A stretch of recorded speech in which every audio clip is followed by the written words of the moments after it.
The water that we use on the farm comes directly from under the, in the chalk aquifers underneath the farm. We don't actually have mains water here.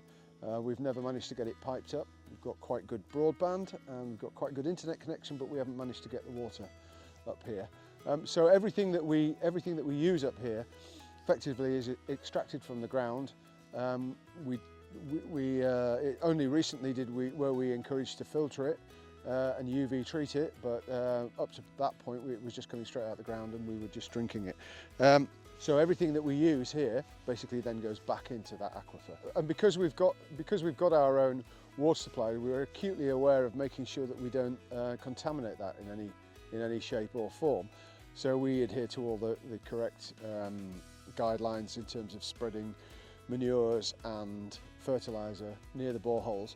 And so generally speaking, we've managed to do that. The water quality is excellent, and we're very happy with that.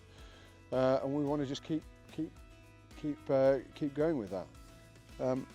As far as the cover crops are concerned, obviously there's a mixture of grasses, brassicas, and legumes, a few other bits and pieces thrown in, and we've noticed that the friability of the ground has improved quite considerably, as has our earthworm population as well, which I'm pleased to say about.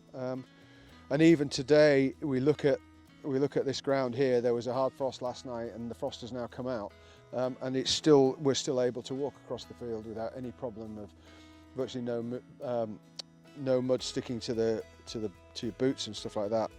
Quite a lot of roots in there, and also the soil is pretty friable. It's not really sticking to anything. Look, there's even an earthworm. So that's what we're trying to get to, that stage where we're using roots, not metal, to open up the soil and keep it in good nick. I think it's quite interesting how the soil organic matter, even in just 4 or 5 years of just doing farming, without inverting the soil, I think it's quite impressive as to how it's actually started to recover. Now I think our soil organic matter has gone up at least 2%, something like that, 2.5%, which means obviously it's less prone to waterlogging.